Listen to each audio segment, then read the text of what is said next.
سازش ہوئی، نہ امریکہ نے اڈے مانگے نہ آرمی چیف نے توسیع مانگی، ترجمان پاک فوج نے واضح کر دیا۔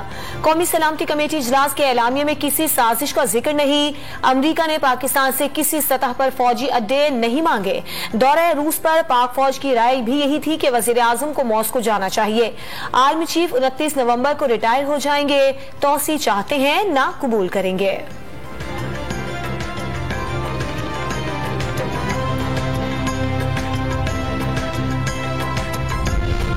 سیاسی محاذ آرائی پر 3 آپشنز اسٹیبلشمنٹ نے نہیں دیے۔ سابق وزیر اعظم نے فوجی قیادت سے خود رابطہ کر کے کہا ڈیڈ لاک ہے، بیچ بچاؤ کروائیں۔ آرمی چیف اور ڈی جی ISI ملنے گئے، اسی ملاقات میں 3 آپشنز پر بات ہوئی، تجاویز لے کر حزب اختلاف کے پاس گئے، اپوزیشن نے تینوں آپشنز مسترد کر دیے۔ ترجمان پاک فوج کی وضاحت۔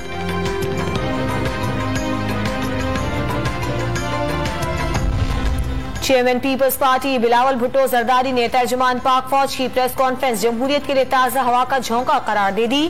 واضح کر دیا آئین اور قانون کی حکمرانی کی حمایت نہ صرف اداروں بلکہ ہر پاکستانی کی ذمہ داری ہے۔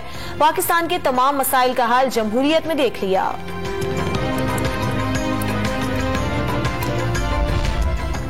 عمران نیازی جھوٹ بولتے رہے کہ نیشنل سیکیورٹی کمیٹی نے ان کی تھیوری کی تائید کی۔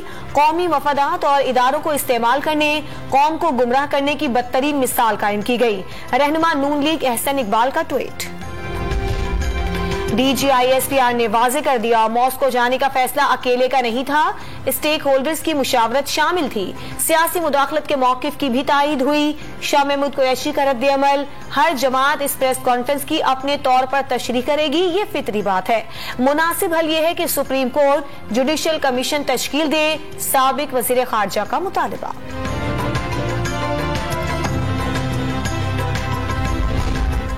قائم مقام اسپیکر قاسم سوری نے PTI کے 123 ارکان کے استعفے منظور کر لیے۔ قومی اسمبلی سیکریٹریٹ سے نوٹیفیکیشن جاری۔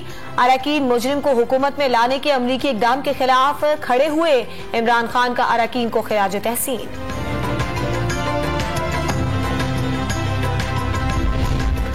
وزیر اعظم آزاد جموں و کشمیر سردار عبدالقیوم نیازی اپنے عہدے سے مستعفی، استعفی صدر کو ارسال کر دیا۔